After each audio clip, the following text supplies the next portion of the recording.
Are we there? I think so. Are we there? Are we? Now let's wait 5 seconds and see. Let's find out. Okay, we're live on Insta. Oh, yes, you did very it. exciting. Let me make sure that I mute that. Okay, it's all muted. I wonder if, because that last link wasn't working, if we're going to actually have anybody show up. Uh-oh. Did you... I saw that one of our regular folks was in the comments. Yeah. We've been having, so if you're just tuning in, we've been having technical difficulties, and I think we're almost ready to roll more officially, but gosh darn it. Gosh darn it. I know what I need to do. I need to go into YouTube. Hi. And click this link. Yay, at least somebody else, at least people are finding us. And then I'm going to try and go to our old YouTube, last one. This is so wild that this is even going on. Add a comment, go here instead.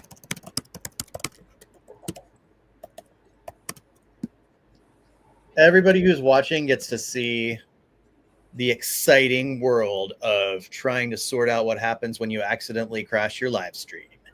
This is how the sausage gets made. This is it right here. The most delicious, weirdest sausage in the land. All right. Welcome. I think we're ready to roll. So I'm just going to put a new Wufo link.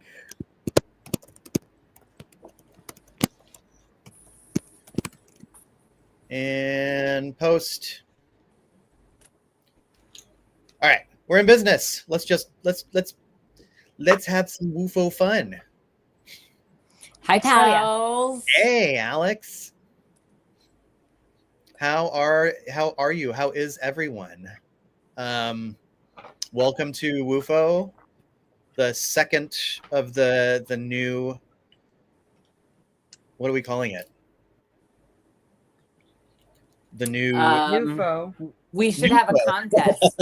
We should have a contest to name Wufo the next generation. Yes, I love it. That is an excellent idea. We're having a contest. And the winner, the winner of the contest will win a special prize that will be as of yet to be determined. Oh, I have something to put in the prize pack. Ooh, you do? Yeah. That's exciting. I'm going to keep it secret for now. We'll discuss. That sounds good. All right. Well, yeah, I think we are ready to get to business. So Garrett, our fourth, is at an event this evening. We may or may not hear from him. It would be really cool if we did, because he's at an aquarium, and it would be cool to like try and communicate telepathically with like a guitar fish or something. Have you ever seen a guitar fish? I don't know that I have. I saw one for the first time because the new Seattle Aquarium, they just expanded, and now they have this new like ocean pavilion. It's really, really cool. And they have this like it's a guitar fish, and it's some kind of like, it's in the shark family of fish. I don't know, family, I guess. I don't know. I guess it's kind of like scientific nomenclature wise the same as plants, right? Yeah. But it's called a guitar fish, and it looks so odd. Like, it's really strikingly weird. So really, really hoping we could maybe get to interview one. I'm concerned that Garrett's alter ego, Shrimpy, will go live with Shrimpy's kind and maybe never come back to us. Or maybe we'll get an occasional postcard from the travels of Shrimpy. Skates and rays and such. Let me see if I can find. I gotta find this guitar fish, and then I'll share my screen so everybody can see what I'm looking at.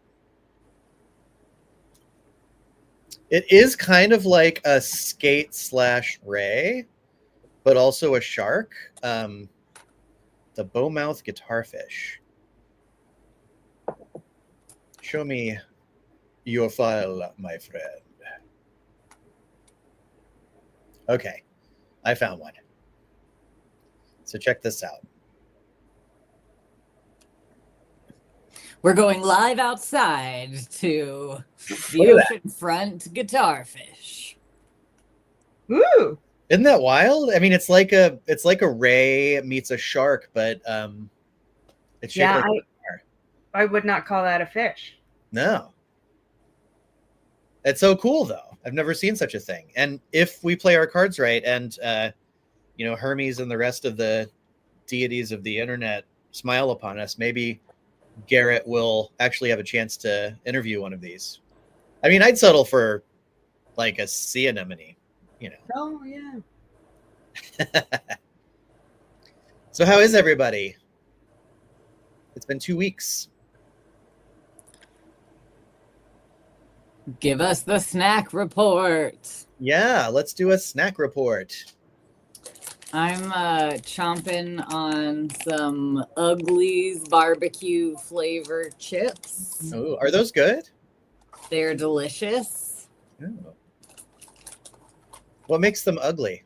Is it just that they're made from the ugly potato chips that would otherwise, or the ugly potatoes that would otherwise maybe be thrown out from grocery stores and things. Oh. I mean, those are generally like some of the tastiest ones, like the weird looking ones. It makes sense that you would make them into chip form. And what do you have? I do. I'm gonna eat dinner here eventually, but for snack time, I kept with the corn theme, and I got corn. What is love corn? I have no idea. I found it in the grocery store. It seems to just be corn, and sea salt. So that's something. Like corn nuts, kind of, or no? It's like literally just corn. Oh, like they're just corn. Yeah, it's just corn. I don't know if they fried it. They must have. That corn does not have the juice. No. It does say it's made with love. Oh, well, then it's great. Yeah. It's not a low-calorie food. What would a food be that is made with like amity or like not amity, animosity? Like, or I ask myself that all the time, especially because since Erica is vegan and we constantly come across items that are like, this is vegan friendly. And I understand that vegan hostile is everything that's not vegan, but it just, something about it just makes me laugh. Vegan friendly. Yeah. Vegan hostile is just such a strange concept to me. Well, it looks like Alex has chocolate chip cookies. Ooh. Always a tasty choice.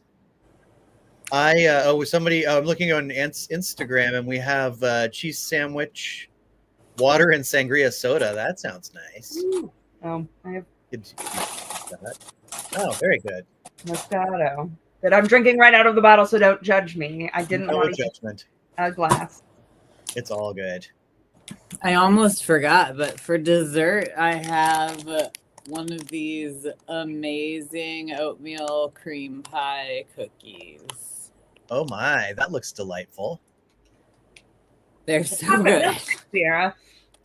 Chocolate milkshake is very solid. I see there's a lot of chocolate happening this evening. Yeah. We usually skew savory, I think, but maybe tonight's an exception. Let's see. I am also enjoying a snack this evening. So this is one of my favorite things to do. Like at the end of the growing season, in Seattle, Actually, this probably applies everywhere. At the end of the growing season, like when it's time to like take down the tomato plants, you always end up with like tons and tons of like little green tomatoes. And if you like lacto ferment them, you end up with these little like tomato flavor bombs. Ooh. So I had these, like, I took all my green tomatoes, like the little tiny ones, and I've been like fermenting them lacto fermented style. And they just like they gush in your mouth with like whatever wonderful. So there's garlic and like Szechuan peppercorns, and that's my snack of the evening. I have a textural aversion to things that pop in my mouth. I don't eat grapes. I don't eat like cherry tomatoes. So while I love the lacto fermented part of that snack, I would sadly have to pass on them at a Wufo picnic. Understandable. I'm going to take these off because they're actually not very comfortable. It probably comes as a huge surprise. Sarah! Hi, Sarah! Wasabi peas. Okay, we're coming back into the savory, the land of savor. I've mentioned this before, so if you're new to Wufo, you probably don't know this about me. And if you're not new to Wufo, you probably have already forgotten it because it's totally meaningless otherwise. But I have no sweet tooth. Like I like like there's some sweet things that I do enjoy. Like I like licorice, but I go towards like the salty licorice kind. I'm gonna confess, I also have chocolate tonight. Weird dried pineapples with moringa and hibiscus. That sounds good. Yeah. Can I make myself sound really stupid? What is moringa? Ooh, we got a baked sweet potato. I don't think that's stupid, Emily. I'm not sure what moringa is. You know, honestly, okay. I've heard of it. Like, is it like tahine or like that kind of like a spice situation? I think I've seen it made into noodles, like ramen kind of noodles. Oh, is a moringa a plant? It's a plant, yeah. Okay. I just like looked it up, and there's a lot of like sort of wellness kind of stuff, like benefits supposedly to it. A very nutritional, fast-growing tree. Yeah. Thank you, Alexander Carls.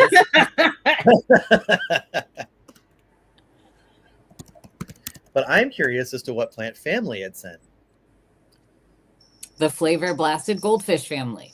It is in its own family. It is the sole genus in the plant family Moringaceae, containing 13 species. So there you go. It's kind of like ginkgo that way.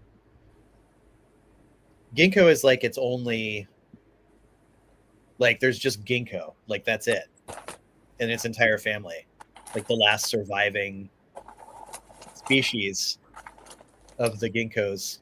Aw, poor ginkgos. So lonely. They are, but they're so beautiful. All their dinosaur friends have gone. I will stay away now that I know it's a tree. I'm allergic to most tree-like things. Yikes. Well, sounds like we have some good snacks today. So if you are new to Wufo, which you might be, because I see we have some awesome people joining us here on Instagram as well. Wufo is our Wednesday night UFO watch party.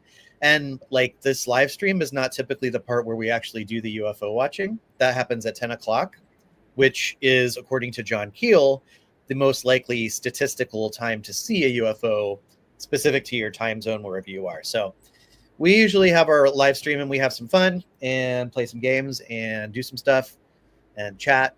And then we go outside and look up into the sky for UFOs and report back the next day with whatever we have seen and or found or not seen. We will also accept any aerial entities, for instance, moths, bats, flying dogs, That would be cool. And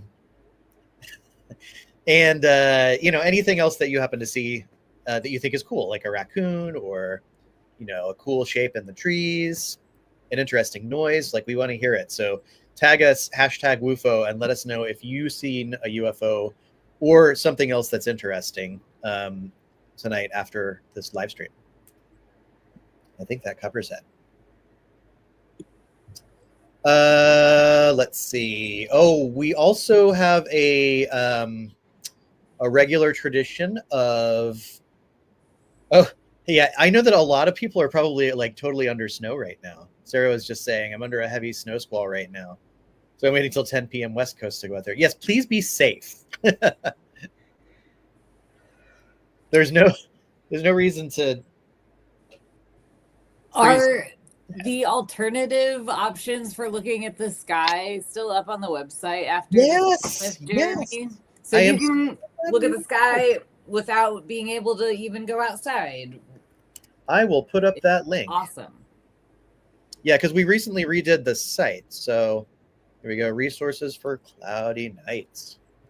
Stay cozy and stargaze from indoors.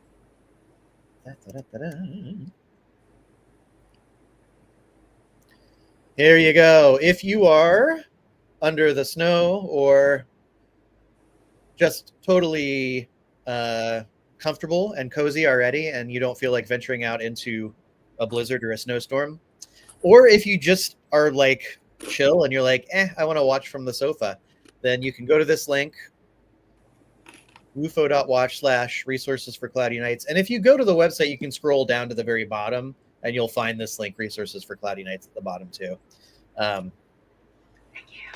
And let's see, ginkgo fruit. I've never had ginkgo fruit, and I'm dying to have ginkgo fruit. Nom nom nom nom nom. Nom, nom, nom, nom. Back to the snack result. There was one of the folks watching just said ginkgo fruit. Have either of you ever had ginkgo fruit? No. So ginkgo, I know, it's mainly used as a street tree, and because people don't like cleaning up after fallen fruit, they only typically plant male ginkgo trees when you're out in the street. So it's very hard to find. Well, here we go. Canned. So there we go. I'm gonna have to seek this out for the next Wufo. I will find some ginkgo fruit. I encourage everyone to. Hell yeah. Try to do the same so we can share notes.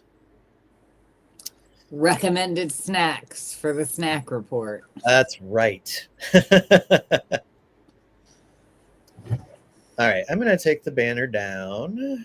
Highly recommend just visiting a grocery store from a culture that maybe isn't the type of grocery store you normally shop at for Wufo snacks. It's a great opportunity to have a sensational experience. That is true. All right. So next, I did want to put up our donate link. Kai, did you want to talk about the organization we're supporting this week? Yes, I should be prepared to do that since I'm the one that with it, So some of you may or may not be aware, but there was a hearing in the Supreme Court today about the potential ban on access to healthcare for trans youth, particularly gender affirming care. And so there's an organization called Campaign for Southern Equality, and they have a trans youth emergency project page. And that's the link on the screen will redirect you there. It will help kiddos in Tennessee and lots of other southern states get access to the things that they need There are also opportunities if you aren't able to donate money. If you scroll down to the bottom of the page, there is a section that says other resources or actions, and you can send a cute message of support that the organization will forward on to kiddos who need to hear it. There are ways, there's a virtual wellness toolkit, other toolkits to kind of spread the word. So, if anyone else like me was feeling a little bummed out watching the news coverage and feeling like, even though we won't find out till the summer, the actual verdict, that it could be the start of some not so great trends, this is a good way to kind of help support folks and do something positive with the rage or sadness or fierce love you may be feeling for folks impacted. Absolutely, yeah. I was also thinking, one thing I wanted to say is that I can't donate every single time to these groups, and so it's really cool to have, you know, alternate ways that you can show support that are actually meaningful. So I also wanted to solicit that if anybody who's watching has any ideas or suggestions, or you know, maybe we want to have like a Liminal Earth pledge drive to, you know, raise funds for an organization that needs it or something like that. We're totally open to it. So let's think about that all together and see if maybe we can. Yeah, or I can envision a time in the not so distant future when it may be time to call your senators and get them to stand up against certain things, and maybe we could share out kind of phone tree lists or resources to get that based on your zip code or whatever. So keep an ear out for things like that too, if you are aware of a good cause that needs some postcards sent or some phone a friends to happen. Yes, please do. And then kind of in a similar vein, you know, I was thinking, I didn't put this on the agenda, but I floated the idea the other day, I think on Blue Sky. I think maybe 2025 is the year of the Pacific Northwest Weirdo Meetup. Yes. I think we need to have this finally actually happen. Yes. Yeah. You're not the only one that has been thinking about it either. I know there's a lot of people out in this area that have wanted to meet up. So yes. Look, I petitioned that we acquired for Wufo camping excursions a former ambulance turned Wufo camping super vehicle, and it sadly did not come to fruition. But I'm also aware that not everyone is a camping person, but I'm still very into the potential for like maybe a cabins and camping mixed amenities situation. That would be, you know who has cabins is Emily, have you been to Camp Long? No. It's in West Seattle here. And it's off of 35th, Camp Long. And it's actually it's a park. It's like a city park. It's a really big city park, and they have a giant field where they have events, and they have a giant rock for rock climbing, but they have like 8 or 9 cabins you can rent like in the middle of West Seattle, but you're still in the woods. That would be kind of cool. Look at that. Yeah. What if we did that and organized a group expedition in search of the vanishing well? Yes. Yes. Well, I think that because Emily has tour guide chops, and so theoretically we could do another thing we've always wanted to kind of do, which is like not just the Screaming Well, but like a bunch of sites from the map in Seattle. Yes. We could tag team on that, Emily. I'd be down to like help coordinate that and like learn some of the stories so you don't have to do them all by yourself. Yeah. And then we could actually even use the camping ambulance, and we could get like plastic stuff to put on the sides, like the ones that, you know, Seattle City tours. Oh, yeah. Seattle Liminal Tours or something like that. That'd be yes. That would be awesome. See if I can find one of those on Craigslist or RV Trader again. My vague goal is to get something going this year, just like low key by myself anyway, in Georgetown, because Georgetown is extremely haunted and extremely underutilized. Yeah. Every building in Georgetown is haunted. Also, there was like a whole graveyard, Comet Lodge. I don't remember why, but Comet Lodge, when they started to cremate people that were in like the sanatorium or whatever that were dying left and right, somebody just got paid to like cremate all these people, and they were like, just get rid of them. So this guy that was doing all this cremating was given all these tin cans and like didn't know how to actually cremate anyone, and so all of these people's remains ended up in like different, like mixed up together in different tin cans, and then buried under a building in Georgetown. So like it's nuts out there. And the cemetery is over in a totally different neighborhood, right? It's in Beacon Hill. I think so. Yeah. Cemetery. Yeah. Yeah. I think that's actually on the map. Yeah, I wouldn't doubt it. Yeah. Once someone has been cremated, is it even possible to like get DNA from those remains? Aha. So you could take like a 5-gallon bucket of lots of folks and sort out bits and figure out. Wow, that's wild. Sorry if that was like too morbid or detailed for anyone, but I'm like I'm not 100% certain. So it kind of depends on the circumstances, because we do also need the unofficial haunted bar tour of Georgetown. I'm gonna hook up a bar tour because all of the bartenders in Georgetown know each other, and all of those bars are haunted. And I'm just slowly getting to know all the bartenders in Georgetown so that I can just tour people through them. But cremations, to flop back to it. It's okay. So if it's a proper cremation, like if you get proper cremains back, you can't get anything from them. There's no bone fragments. But if somebody hasn't done a proper job and there are bone fragments, then you can get DNA.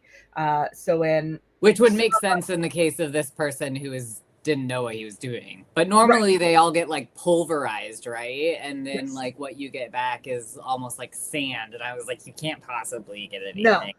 And it can also be substituted with kitty litter in a lot of cases, or concrete dust. I know this because I have been listening to too many podcasts, and also I'm writing a play that involves body broking right now.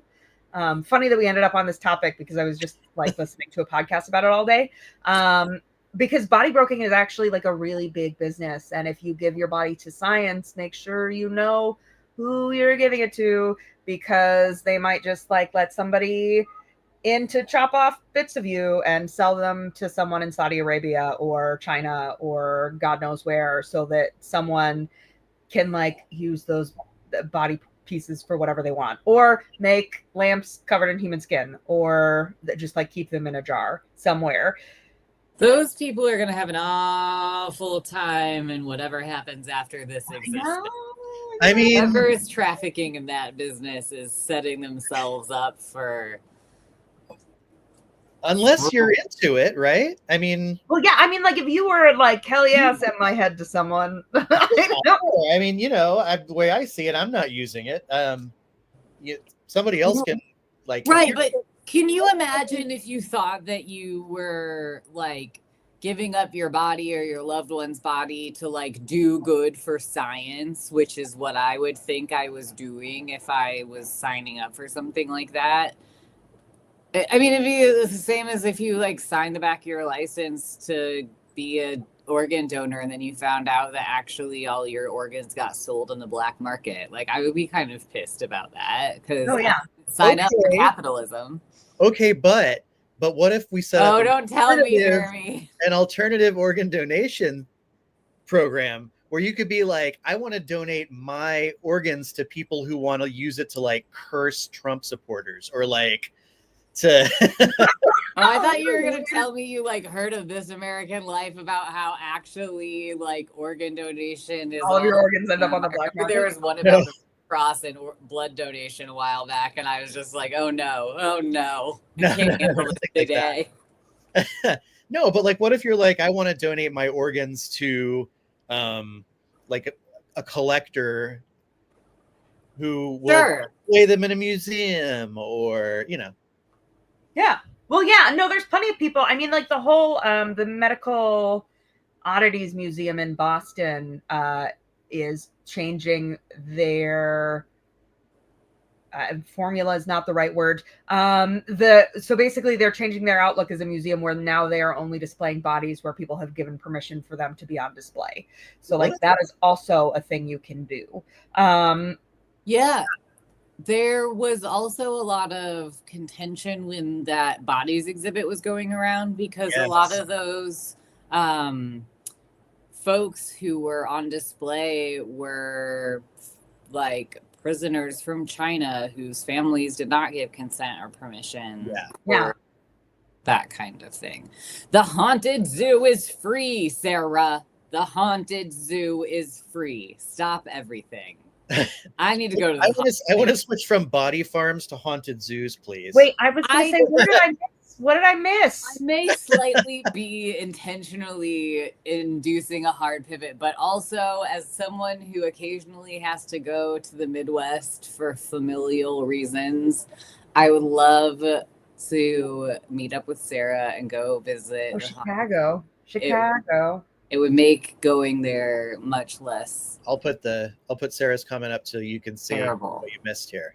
Well, I have already promised Bex that I would meet her in Indiana so we could go on a haunted theater tour. So we can just hit Chicago through Indiana to Ohio. Well, I feel like if you're gonna go from Indiana to Chicago, we better get Napick and Tenny into this situation. So we're just a swoop. We're just gonna swoop it through. In addition to a Pacific Northwest meetup, I'm hearing there also needs to be a road trip. Yes. Yeah. All of Wufo this on tour. It's actually, why not? I mean, it would be a great opportunity for people to start like getting off the internet a little bit, given everything that it does to us, like the cesspool of toxicity except for y'all. I mean, I do think we should make liminal scouts back to the camping a thing this year. I think we should finally do liminal scouts. Yes. Get badges. We definitely need limited edition patches. Mm-hmm. Yeah.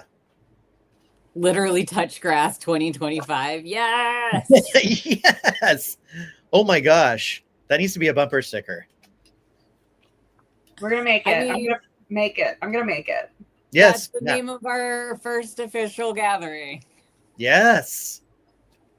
Well, don't like, I don't want to steal anybody's idea though. That's could we do something with that, with literally touch grass 2025? I wouldn't want to do it. Like, I'm honestly not sure who you are. But I love the slug. Yes, it's the cutest. Oh, steal away. Okay, thank you. Cool. Bless you. We'll be glad to give you due credit and a share of any proceeds. Eternal friendship and $4. It's funny that we would get proceeds. I know. For sweet merch, don't you never know. Erica. Hi, Erica. Okay. Viral situation. No, you spell it with a K too. One of you has to fight to the death, Erica and other Erica. Not to the death. One of you just has to fight to the death of the K, otherwise I won't be able to keep you straight. What about to the only slightly dead? There you go. My roommate / best friend forever, and by that I mean forever, like our 20-year anniversary is this year, is also Erica with a K. To believe. Yeah, you have the reference. So we had can we move to the, I want to be sure we get to all the good stuff we have planned. Yes. Did you have an improv exercise, Emily? I do, but it's really weird because it's not like an official, it's one I just made up. Great. That's the weirder the better. Yeah, let's do it. It may not even work because I haven't really thought it through. Give me a minute. You'll go. Okay, wait. I'm gonna not fall off my bed while I do this.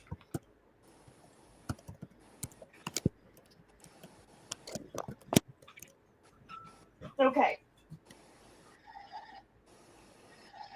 So this is a really pretty quick one because I didn't want us to have to sit in silence forever.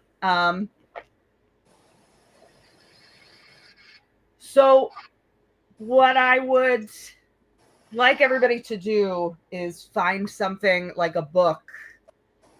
But well, yeah, not like a book. Find a book or like a newspaper or a magazine or something, but it has to be something with like a narrative, something or other. Like you can't just read words off the back of your snack package, right? So like turn to a random page and find any sentence on the page. First sentence your eye goes to, right? So mine, the book that I grabbed happens to be How to Sell a Haunted House by Grady Hendrix, which I'm working my way through. And so I just flipped to a random page and the sentence that I landed on was a puppet is a possession that possesses the possessor. Right. So what I want you to do is to just take a minute and imagine that that is the first line of a letter. And then I want you to tell me who you're writing that letter to and give them a background. Just take like 30 seconds, so 30 seconds to a minute to come up with a person who you would say that to. Might that be complicated? Yes. So just 30 seconds? 30 seconds to a minute. Do you think a minute? Let's go. Okay, let's go with a minute, maybe. I think a minute's good. Yeah. Yeah. I don't think, no, like you don't have to write anything. I mean, I might not write anything down, but. No, that's fair. Yeah. Okay. If you can even just give me like a name that you feel like fits the vibe. Yeah. Awesome. Any detail is a good detail. The weirder the person, the better. I'm going to turn on my timer. Where's my timer? Oh, no, a stopwatch. Okay. Perfect. Okay. I'm going to give everybody another like minute or so. Not a minute. I'm going to give everybody like another 10 seconds to find a book. I'm not good at counting, so it might have seconds. Okay. Find a book, find a sentence. That sentence is the first sentence in a letter to someone. Who is that person? Yes. That was much more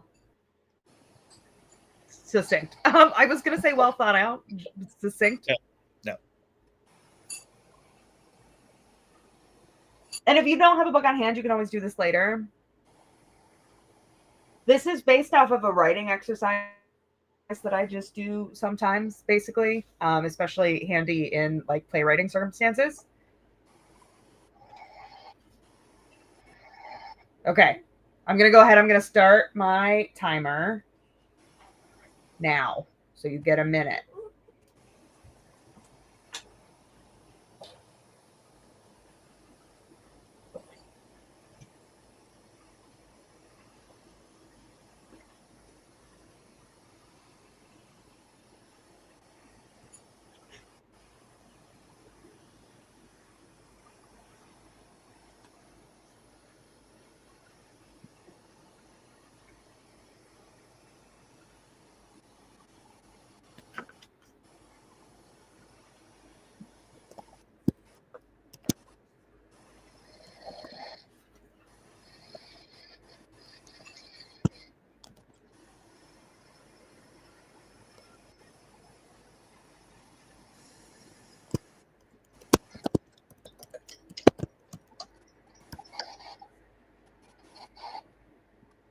Okay, you've got 5 seconds.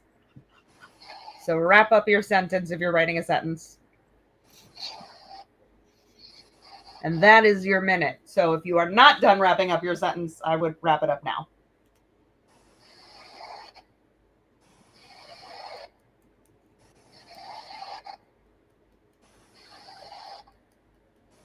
Also, we can see if you just tell me your sentences, that could also be interesting. Maybe do we all get sentences about God? That would be weird.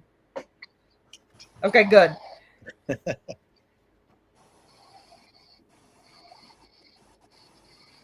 I got very little because I realized that I was accidentally covering myself in super glue that I used to make a buddy earlier.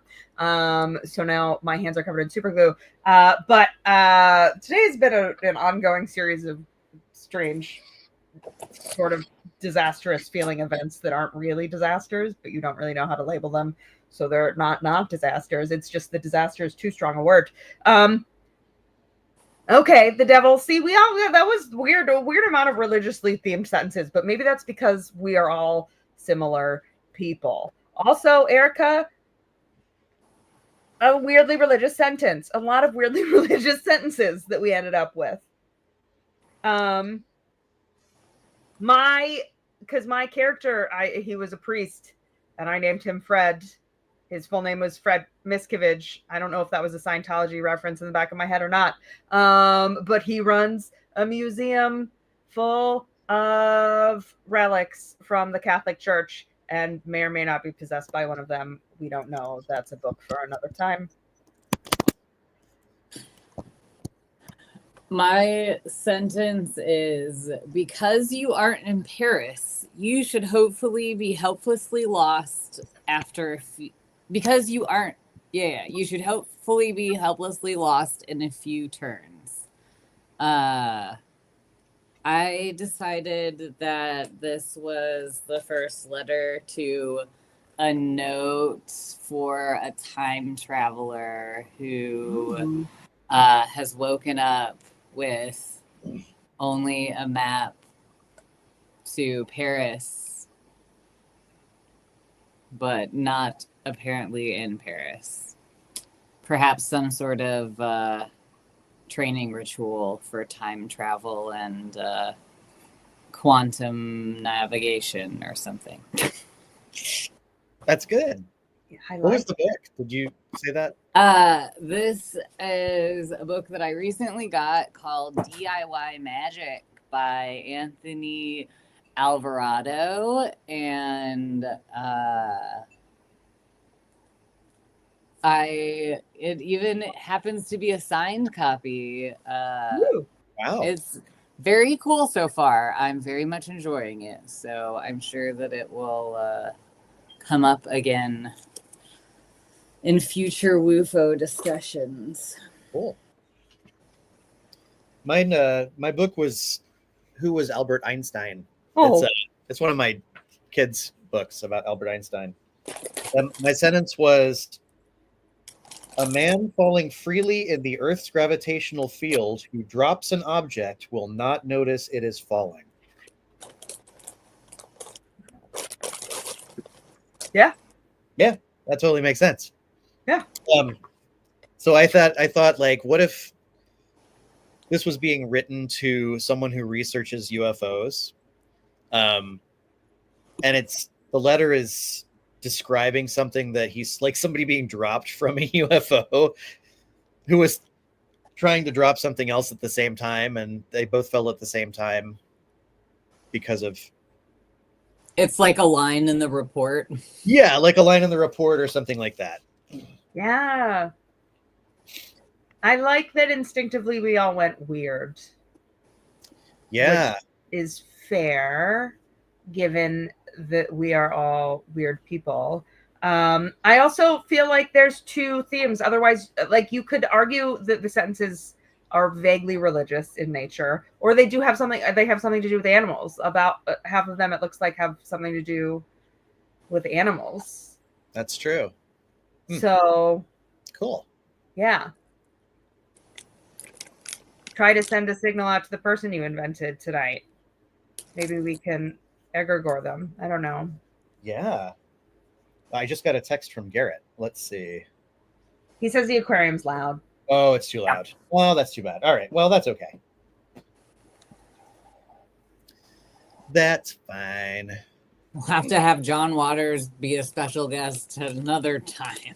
That's right. It happen. I believe in us.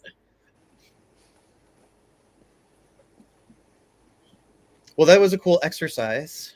Thank you. I will find something for next week that, I don't know, maybe it'll be weird. Maybe we'll just get increasingly more weird. No, I enjoy it because it puts you in a different mindset. Like it's sort of sets you aside. Just a little bit. It's just a little bit of like creativity. I find that when you get a little bit of that flowing, it's easier to like step out of bounds with yourself. Yeah. Once you give yourself permission to. So cool. Sarah, I'm gonna send energy out into the universe that you get that jackalope. Jeremy, I propose that given we're getting strong animal themes, maybe we should dive into some of your thoughts on liminal ecology. You do? I was really interested in what you had to talk about too, though. I'll still talk about it. Okay. I mean, I like it honestly is like maybe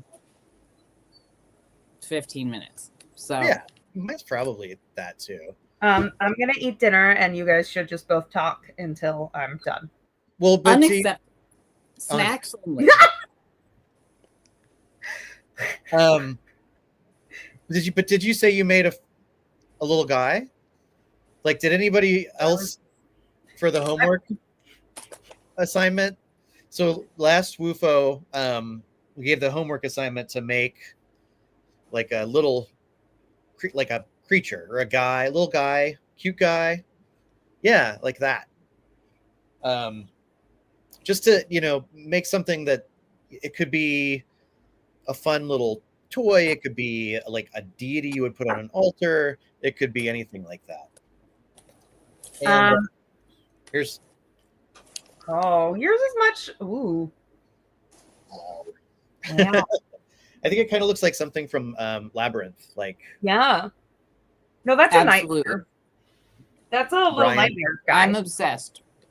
Always have googly eyes at all times. I should have. They would fit right. I melted my hamper, my laundry basket. I melted my laundry basket because it was too close to my heater, and I am still in high school mentally sometimes, and I forget that things melt, and that my mom is not here moving my hamper away from the heater. So it does look like biblically accurate driftwood. It's hilarious. It's true. No, so yeah, so I accidentally melted the whole side of my hamper, which isn't even a hamper, it's a laundry basket. So then I woke up in the middle of the night last night and I was like, why does it smell like melting plastic? Anyway, so this guy is made out of bits of my melted laundry basket. Awesome. Did you give yours a name? Like, does anybody give theirs a name? I didn't. I was just curious. Feels like a box. I don't tend to name things unless they tell me what their name is. Like, yeah. I also, as a child, did not really like name my stuffed animals or anything. Just a little guy. Everybody, just a little guy. Historically, and Erica will tell you this, have named everything Greg. I don't know why. Forever. Everything has always been named Greg. So I've been making a conscious effort to stop naming things Greg, because my instinct is always to name something. I never thought I would know people named Greg. I had never met an actual Greg. And now it's just my habit. But all of the rats at Pike Place Market are named Jeffrey. All of them. And that is because when I do tours through Pike Place and tourists see a rat run through, they tend to freak out. And then when I go, oh, no, that's just Jeffrey, they're like, who? And it completely they get caught up in how I know the rats' names. And then we can just move on and not talk about the fact that rats just ran across the path, right? It's a good diversion. But it does look like Stickly. You're right. I do miss Sarah, similarly, all the orb weavers are Todd. Gender neutrally, Todd. I like that. That works. So I'm going to come back to that in a minute. To Todd or to the friends, if you may. Oh, yeah. Yeah. So I just wanted to work because, you're going to eat dinner and you should feel free to do that. So. Well, thank you. Yeah. So I was talking about, at Liminal Earth, like it's not like this is some sort of foundational like idea for us, but but this concept of liminal ecology is just one we like to like talk about a lot. And it's sort of the way we have codified some of the ways that we look at existence and look at the world and participate in it. And so the idea behind liminal ecology, blah, blah, blah, is that if you're going to be studying things like ghosts, doesn't it make sense to, instead of just studying the ghost and trying to find a ghost, also study its entire ecology? So like where it lives and what effects it has on people and what the geology of the area is. Like, what are the prevailing wind conditions? What are the plants growing in the area? I mean, to look at all of that within the context of an investigation. Now, that's not something that like we go out and do, but not yet anyhow. But the idea is that I would counter that while you haven't necessarily done a full scale like permaculture analysis in a little sense, I think you have incorporated a lot of the kind of spirit of that in a lot of investigations. I mean, I can remember like you looking at the plants that were growing around a house that you were investigating back like in the early days. Yeah. I also remember giving your liminal ecology talk at, was it Pan-Paracon in 2021? It was the first Pan-Parac. Yeah, I think so. Yeah, because I was watching the video and I was like, I have to hang out with these weirdos. That's how I found out about you all. But I was like, so if anybody else wants their mind blown by a really great like talk with visuals, not that you shouldn't keep talking about it, but part of the reason I wanted to talk about this first is that like that is what got me into this crew. Awesome. But I wanted to start kind of going, sharing a little bit more about it. And hopefully so I think one of the things that I like the most about what we do is bringing people a sense of delight, like that surprising delight, like, oh, I never, that you kind of get when you're like, I've never seen something that way or never thought of something that way. Like that to me is like awesome. And I think that it would be cool to sort of teach people the foundation behind that by what instilled it in me, which is like learning weird and interesting facts about the actual ecology of like plants and landscapes and stuff like that. So I thought it would be fun to do some like permaculture inspired exercises every now and again, but like give them that liminal ecology twist. And for what it's worth, like I do have like a permaculture, I have a degree in like holistic landscaping with permaculture certification, but I'm not like a permie. Like it's for me an inspirational way to learn about the way that things work together. But like I'm not convinced, like I'm not a zealot. Like some permies are they'll that's but what. Are you subscribed to Permie's daily newsletter? I am not, no. Okay.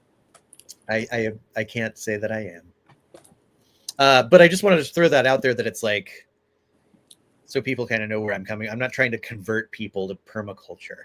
If that makes sense. So the one thing that I think is cool about permaculture is it's founded on ethics. And I think we try to approach things from an ethical standpoint as well. And so I do kind of want to start digging into like what ethics might look like for us. Where was I going with that?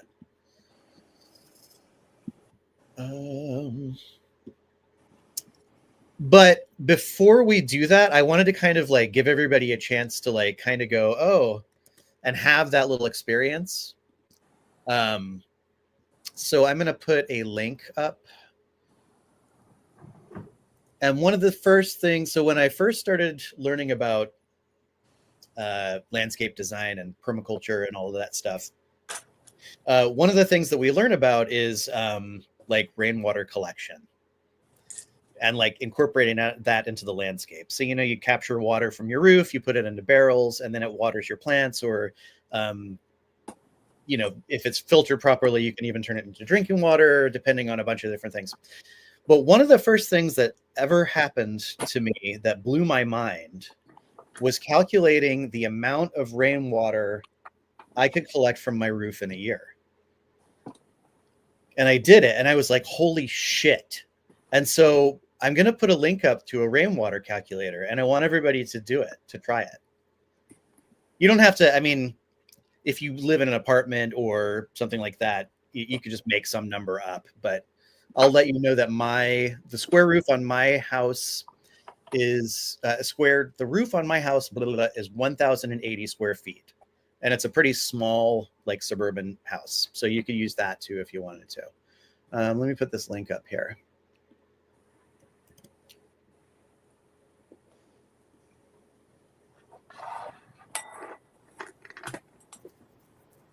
And then I'll put it in the chat too, the chats.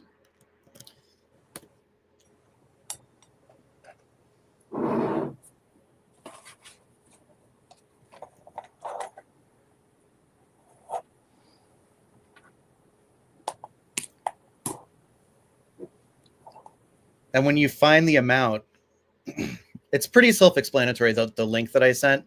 So you just enter the square feet of your roof, your average rainfall in inches, depending on where you are. If you don't know that, let me see. You can look it up really quickly in your city.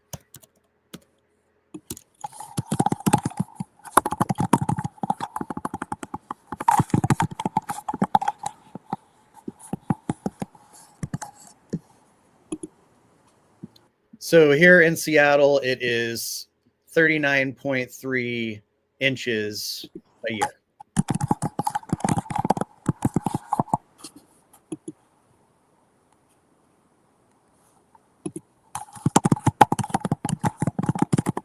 Some people might not find this as mind-blowing as I did.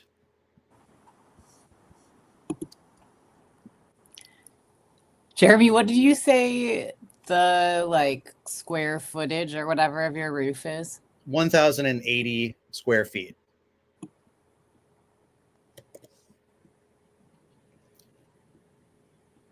This is the average in a year. This is for me.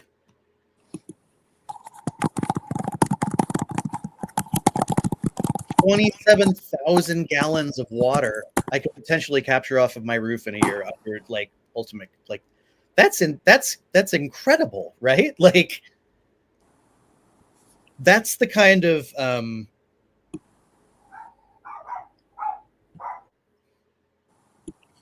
did you get yours, you guys?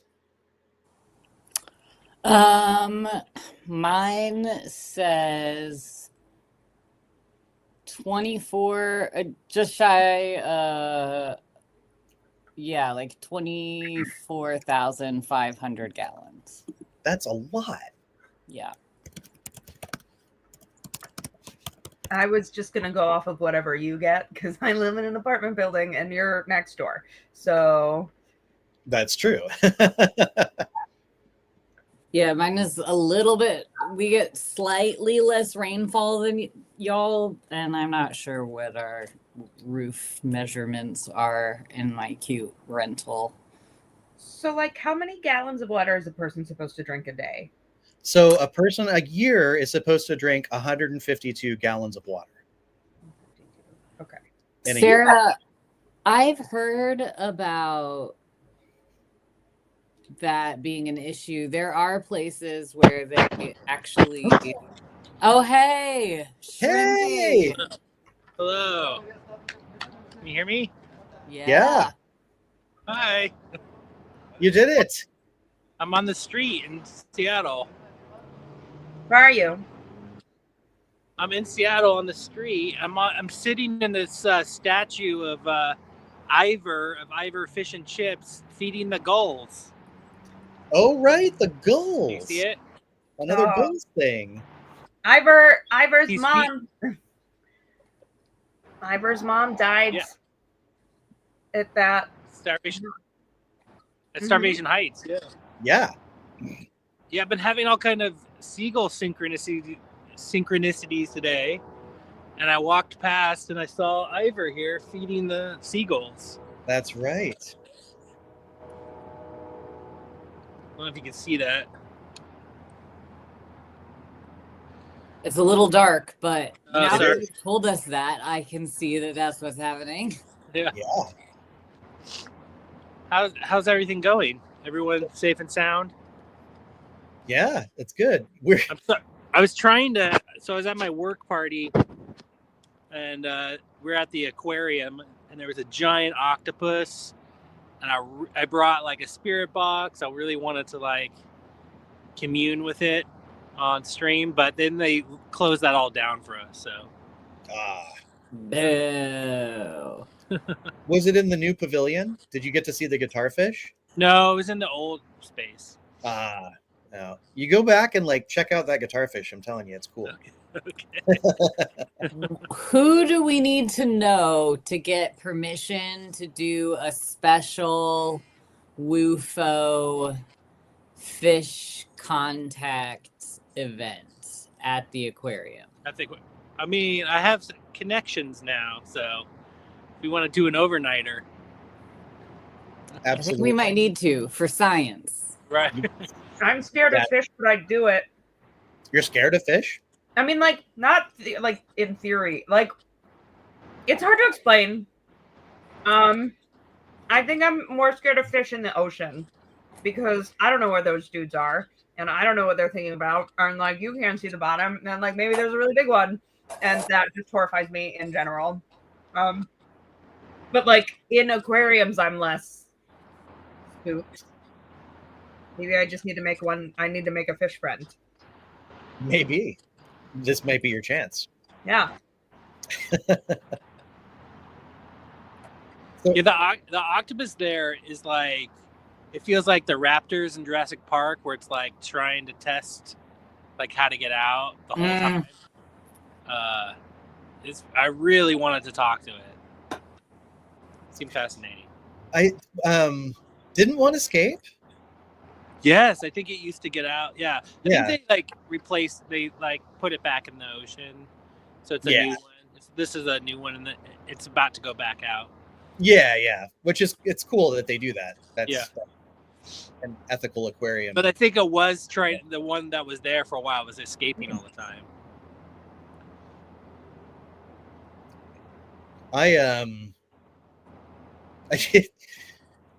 I've been having everybody calculate the rainwater catchment for their houses. Have you ever done that? No. No, I'm doing it because like it's mind-blowing.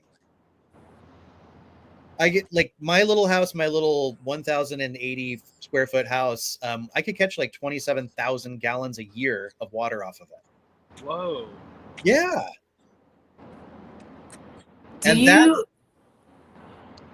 Are there regulations in Washington about catching rainwater? Because Sarah mentioned in the chat that like somebody in her family had gotten in trouble for having a rain barrel, and I know that I've heard of that happening in the Portland metro area too, if I'm not recalling incorrectly.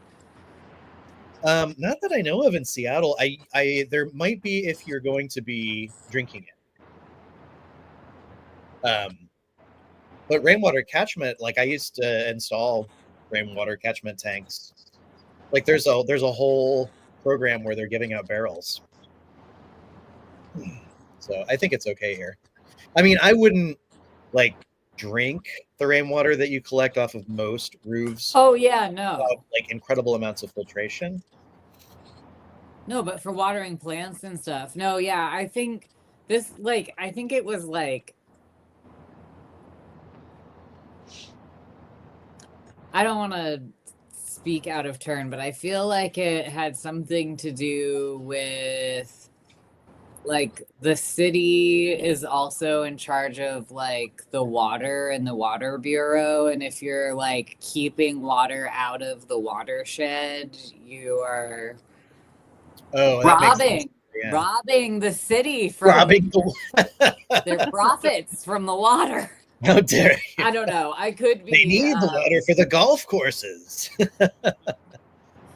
Yeah, how else will we spray down all of that lush grass, remove all the goose poop from it, because we can't understand why these geese keep all flocking to our beautiful green lawns that are only for rich people to whack little white balls around on.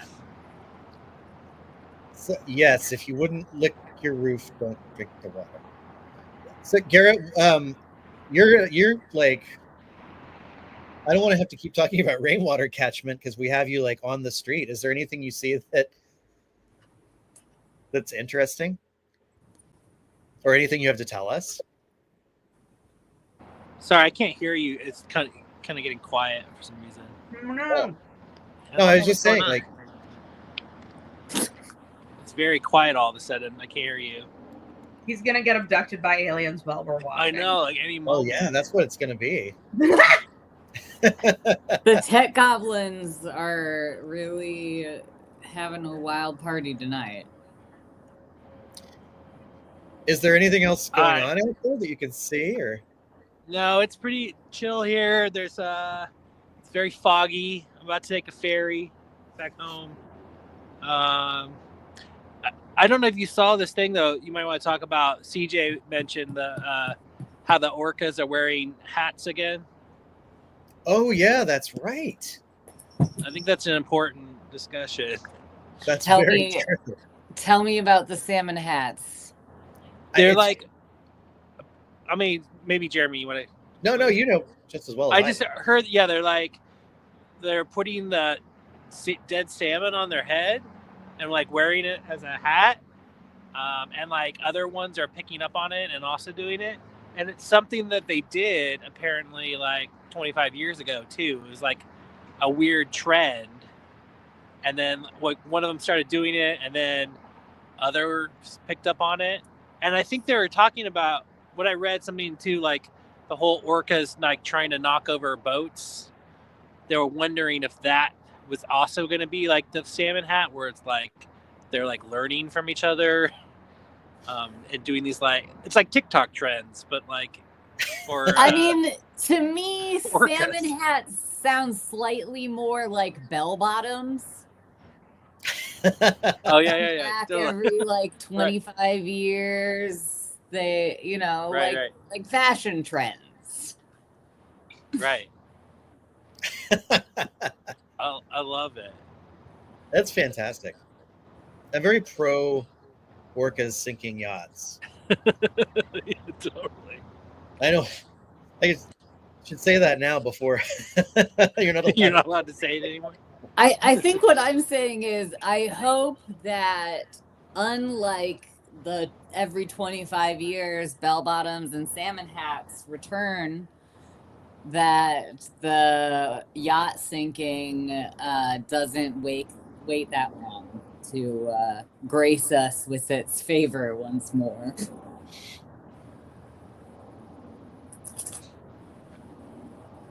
So you're gonna actually be on the ferry at 10 o'clock, Garrett? Yeah, totally. So you can should probably go. I gotta go get set up over there. Yeah.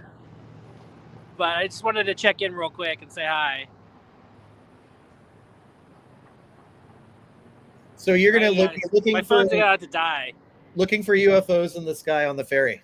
I will. All Oh, I right. see. It's breaking the clouds. Okay. All right. Bye, everyone. Bye, Garrett. All right. Uh-oh. Oh, shoot. Tech goblins again. How dare they? I know. Oh, darn. I was kind of hoping we'd either get John Waters or a guitar fish, but We gotta Garrett. go on a mission That's for good John enough. Waters now. We got Ivor and his seagulls. Instead, we're just stuck with more seagulls. So that whole rainwater catchment thing, it was like that kind of like what feeling that you get. Like that is kind of what happened to me all the time when I was learning about permaculture and ecology and all that stuff. And that's kind of what made me want to take it towards the weird and towards the paranormal. So that was kind of like just one of the first little exercises. The other one I wanted to talk about, which is fun, is so there's this idea that if you are putting something into the landscape, like a plant or a pond or a tree or a bench, it should have no fewer than 3 uses. And so we would actually have to sit there and come up with uses for all these random things. So like, so I'll give you an easy one to start. Like, what are 3 uses for an apple tree? It provides shade. Shade, yes. Food. Food, definitely.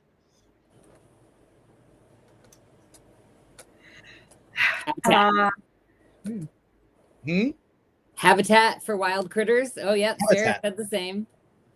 Sarah? Oh, yeah. What did you say, Emily, last time? No, I was gonna say maybe fertilizer, but I don't know. I don't know how that actually works. Yeah, kind of. Shade, shelter for animals, nutrients for soil. Climbing, that's great. Let me check on Instagram. So also, there's flowers, so pollinators. It's a great plant for a pollinator. Scent, like the odor of the flowers is a good one because they smell really nice. You can use that. The leaves, when they fall, you could use as compost or mulch. When the tree is too old or when you prune it, you can have lumber. So there's like, you could keep going and going and going and going once you do this. And that sort of gives you an idea of the ways that things can be seen in your landscape. Like, because now I'm walking through the woods and I'm like 3 things, 4 things, 8 things. And that leads to things like seeing things I didn't notice before, like piles of peeled oranges, or because I'm looking at the environment as I go, doing this little exercise in my head. So I brought a couple of things that I recently harvested too. And I brought these ones because I started trying to think of like weirder uses for them. So one is usnea, which is this like lichen, usnea. And this is like super good medicinally. And some people eat it too. I'm experimenting with ways to make it edible, but I haven't had much success yet. But I was trying to think of like 3 ways that I could use that in spells or as to contact aerial entities or something like that. It's a great fire starter, so yeah, you could use it as a smoke offering. Yeah. Oh, CJ says I was just waiting for him to shove some in his mouth. I did do that earlier. It's not great. It's okay though. Yeah, I was also thinking like the smell like and then when you burn it, you could have ash that you could use to like curse something. Or I'm really big into cursing things these days for some reason. I can't imagine that it has anything to do. There's like nothing weird to work out or like. Right, yeah, exactly. But I was also thinking like you could like entrap little charms in it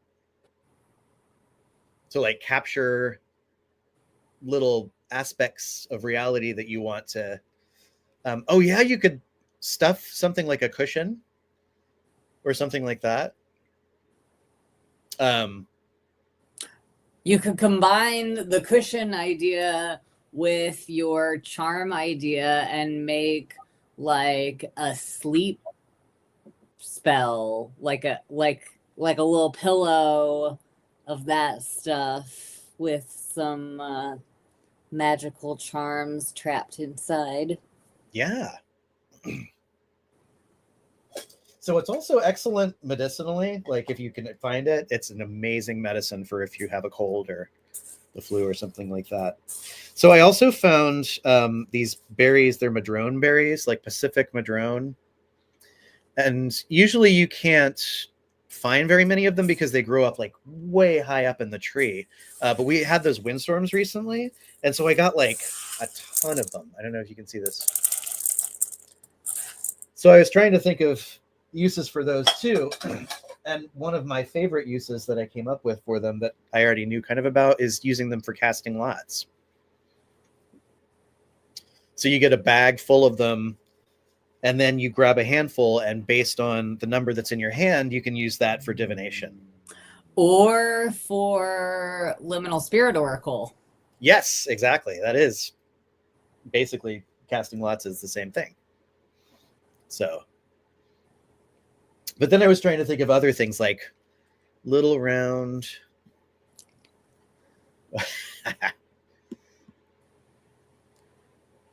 Did you see We should all CJ's? get one of those. We should come up with a sigil and I'll get a stale bag of Cheetos. Yeah, let's do it. Did you see CJ's comment right above that? Which I love. I love doing pine cone bird feeders. We used to do that all the time when I was a kid. You like coat them in peanut butter and then bird seed. So cute.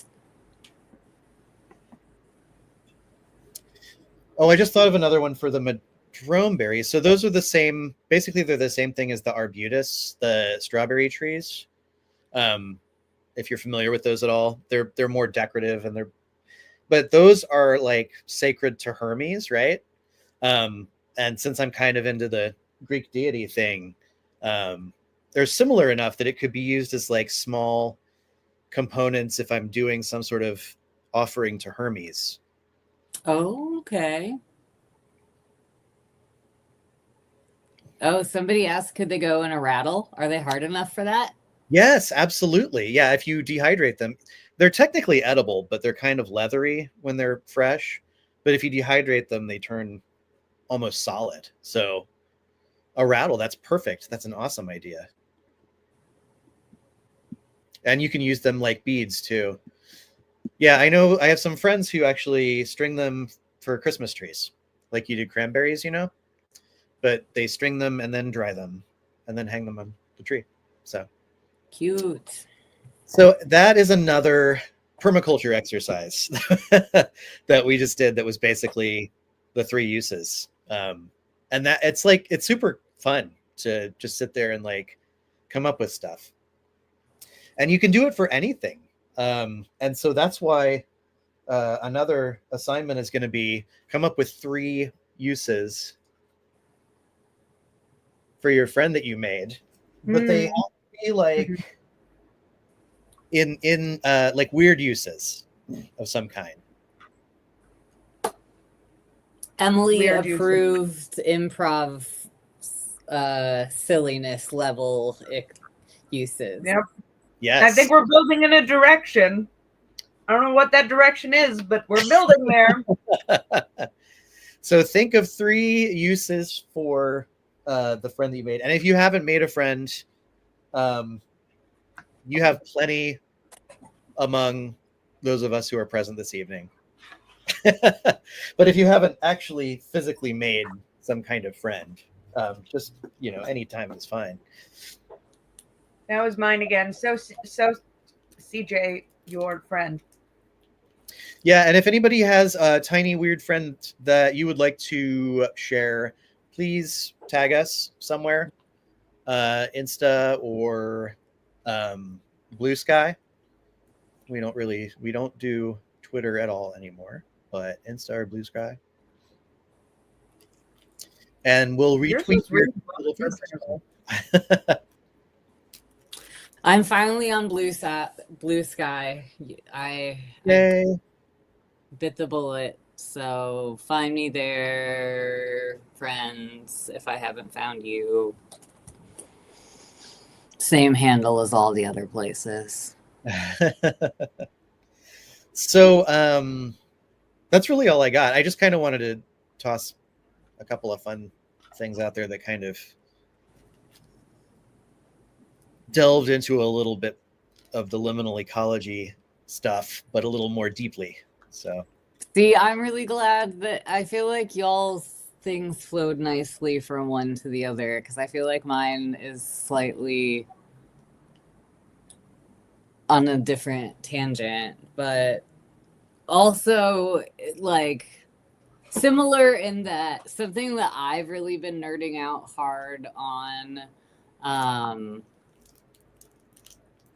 for the last like 3-ish years is thinking about, like, as a trans non-binary person who doesn't have a great relationship with my biological family, like, what does it mean for me to think about connecting with ancestors? And like that's a concept that comes up when we think, like, in occults and spiritual and paranormal spaces fairly regularly. And I was always just kind of like, I just skip those bits.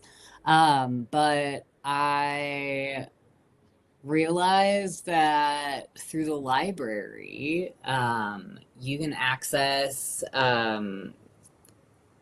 Ancestry.com materials for free, kind of at a higher level than like the free kind of basic level.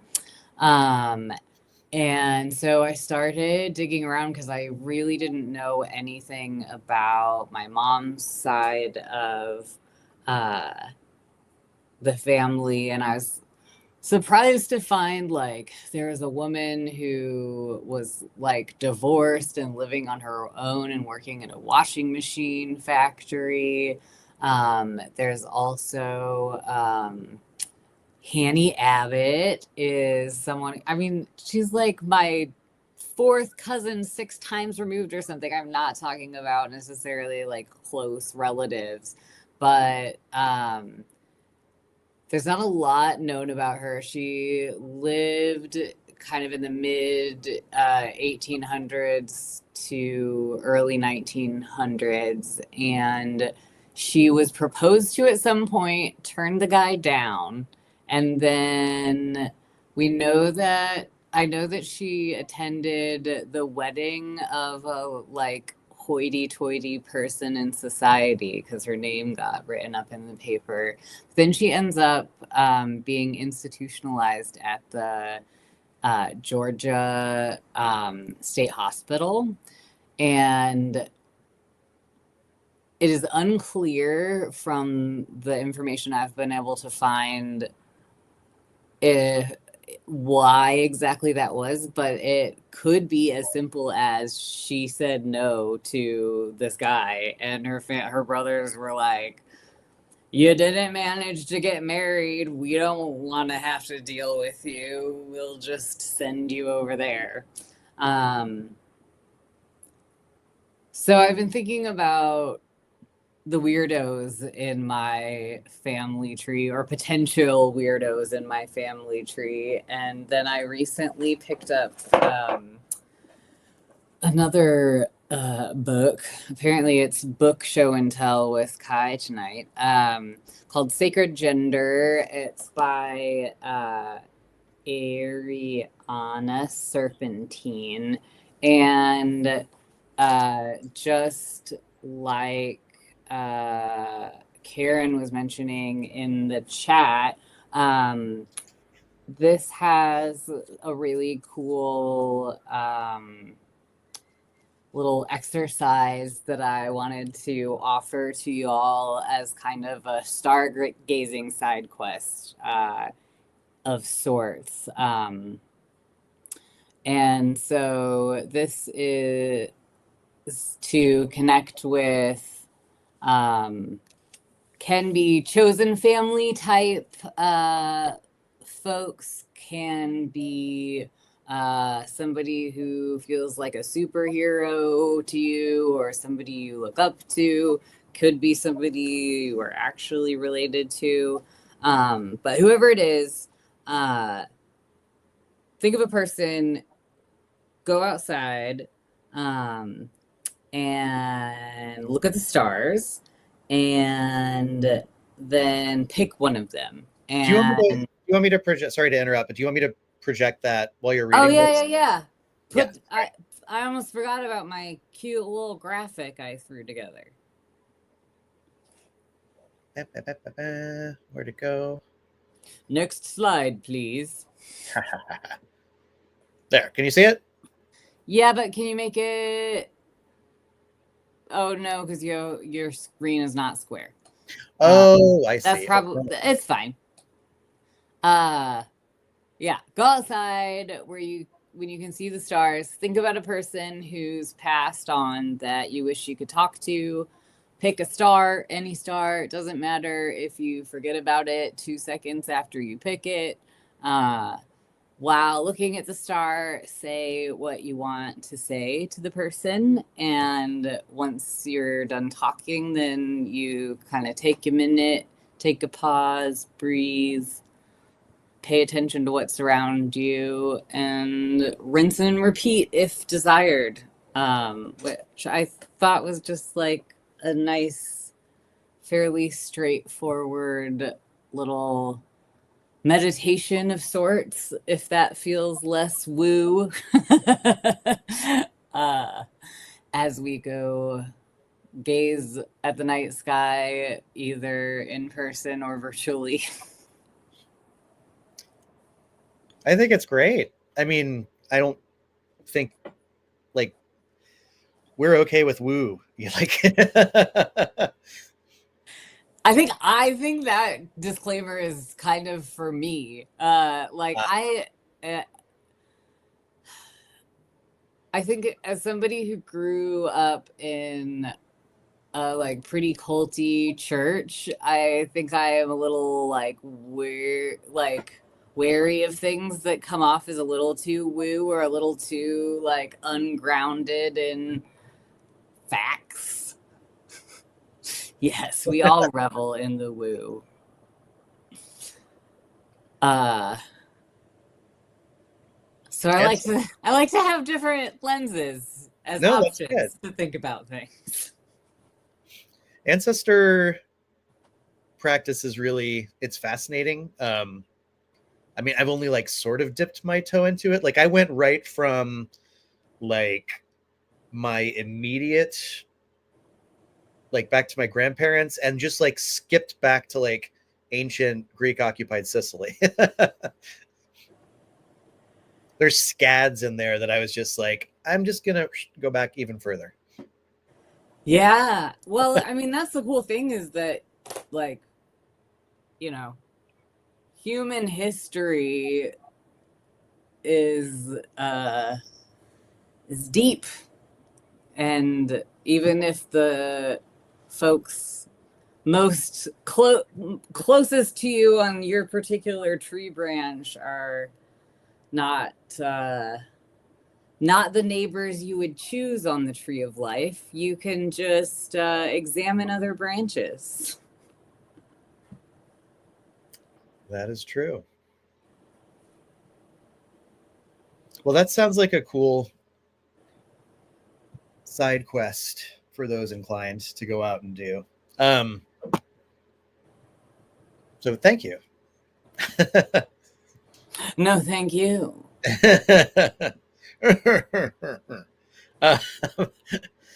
We've like, I was over preparing because I was like, oh no, what are we gonna do without Garrett?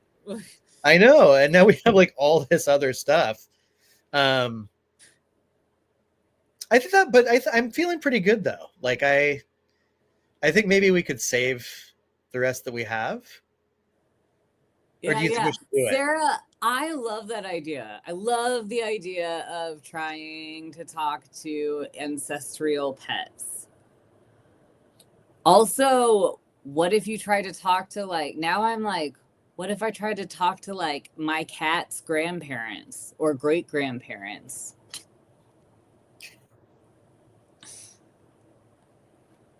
That's a great question.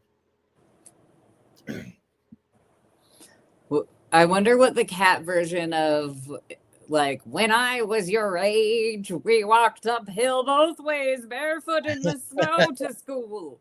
What is the cat version of that? Gosh. When I was your age, I never went inside. I don't know. Trying to think about food hadn't even been invented. That's right. All of our cats, we didn't have domestic cats growing up because we lived on a farm. Yeah, same. We had farm cats. Yeah, that's all we had. No cats. We had one cat, I think, actually, that was ever allowed inside the whole time because it was my dad's favorite. Well, no, collectively, we should try to talk to Scooter, the dog who played Wishbone. Scooter, soccer. There were a couple of them. Wishbone wasn't played by just one dog. It was there were fair. 3 or 4 of them. I remember watching the after credit little blooper. The little things that they would do to be like, this is how we made a TV show. Yeah. No, Eric and I, after the election, we needed something really low stress to watch. I couldn't take the thought of anything, so we just ended up rewatching Wishbone episodes. So we've been gradually making our way through Wishbone because Wishbone, this is a whole different tangent now. Wishbone was my comfort item as a child. I refused to go camping without my mother for the longest time. I would just not be separated from my mom. She had to come on all of our Girl Scout trips. And the first time I ever went on a school trip, a field trip, an overnight without her, because I went to a Catholic school, so we did that. We did overnights. And the first time I ever did an overnight without her, the only reason I stayed is because I got to hug my Wishbone book all night. And I have this weird attachment now to Wishbone. I just had a weird crush on Joe. That's fair. I just realized that I think that the mom and their neighbor Ellen were lesbians. I'm pretty sure now that I've rewatched it. Their neighbor was definitely a lesbian that never popped to me when I was a child, but now that I watch it, I'm like, oh, yeah. I can't wait for the rewatch now. Yeah. Sierra also says perhaps trees from places our families have lived could also be ancestors. I love that. Yeah. So part of my research, I am not a homeowner / landowner, and nor was my family where I grew up. So I've actually kind of included in my what I call my origins research, a lot of research about the property I grew up on and the family who owned it. And I absolutely think that both metaphorical family trees and also actual places and physical trees of places that we've lived and are ancestors and transcestors and however you want to define those folks are also valid connection points. Well, I'm afraid I'm going to have to date myself because I've never seen Wishbone. I don't. What? I know what it is, but it was past my Oh my God, Nicholas has never seen Wishbone, has he? No, he hasn't. He Oh probably my should. God. As much as he loves. I'm coming over tomorrow, and I'm forcing him to watch Wishbone because I don't have a small younger brother anymore. So I do still, obviously my younger brothers exist, but now they're in their 20s. So it's not as fun as when they were like 6 years old and I could make them watch things. But I think that if I came over, you obviously need to go out on a date with your wife so that I can force Nicholas to watch Wishbone. Sounds good. Let's yeah.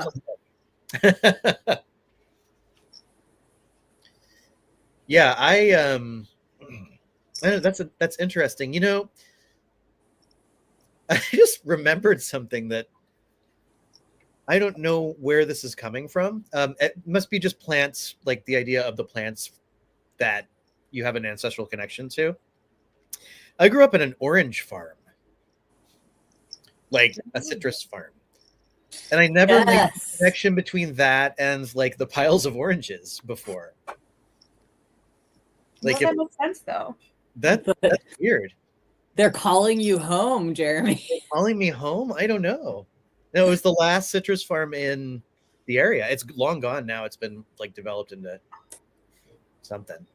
Did you ever see? I know that you grew up near St. Augustine and like near some creepy stuff, but did you ever see any like aerial phenomena growing up? Yeah, in St. Augustine is where I had my only, like what I consider my only like actual UFO sighting. Like I've seen things in the skies before and I'm like, I don't know if that, but this was like, holy shit, like what, that is a UFO.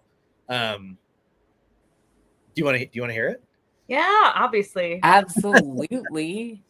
So I was driving to my parents' house. I was driving my pickup truck and I was looking out the window. And I remember having the windows rolled down because the air conditioner was broken at the time. And it's North Florida. So, you know, that means you drive with your windows rolled down. And as I was driving down the road, I looked up in the sky and I saw this rectangle. It was like a long, thin rectangle, very well defined. It wasn't hazy or anything like that. It was like perfectly right angles. And inside the rectangle was this orange, but it looked like the orange of like a sunset someplace or something like that. Like I felt like I was looking through a window or something like that. And then it was moving too, along with my truck. And then it just went zoop, and like disappeared away. So like a Pong cursor window into another universe. Or something, yeah. And so I can't even really say it was flying, but I've always had it in my head as like a UFO. So CJ, I absolutely love the idea of giving a compost offering and sending a message through the wood wide web. Yes.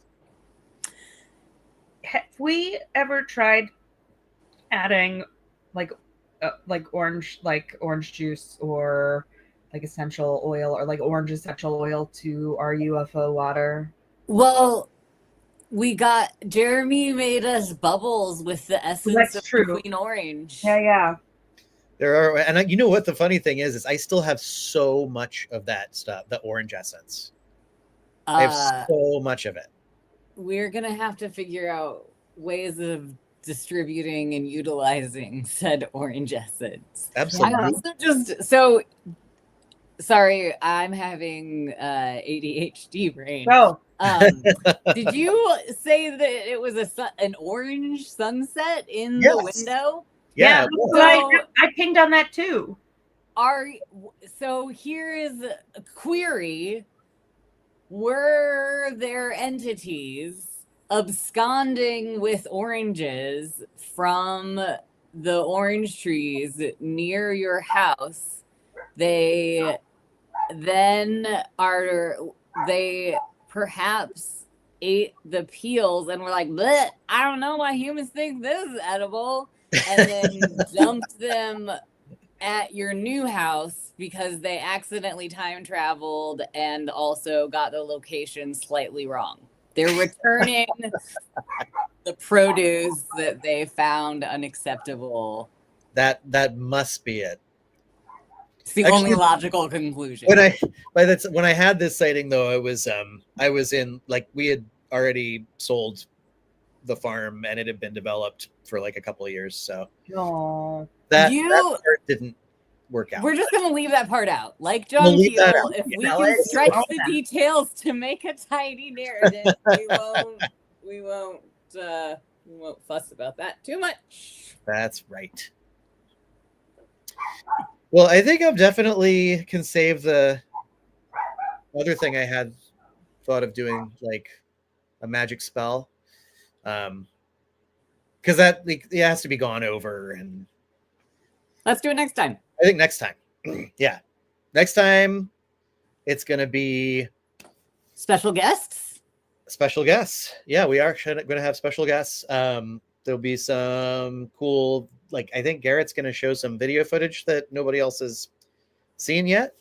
Yeah, it's gonna be fun, so we're excited for it. And that will be not next Wednesday, but the following Wednesday, which is the something. It's the 18th, I think. 18th, yes, that's it. Yeah. CJ just posted a bunch of gods and deities associated with oranges. So this book was okay. I mostly skipped the part that's about worshiping gods and deities, even though this is like, it's a trans-friendly way to do it. I'm always like, bleh, binary, gendery, bleh, I don't wanna. And also see former comment about reformed cult member. But I keep coming across stuff about Freyr and Freya. So, like Garrett Seagulls, perhaps I am developing a Norse god pattern.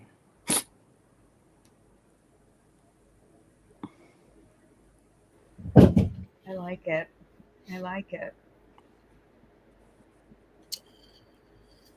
Well, I have got to run. I'm afraid it is time for me to be a father for a moment. Oh. Tell him I said hi, and that we're going to watch Witchbone, and that he has no choice. Yes, I will. So this was awesome. Next time we will see everyone. I don't know. No, next time, think of like things to do, like 3 things you can do with your little guy.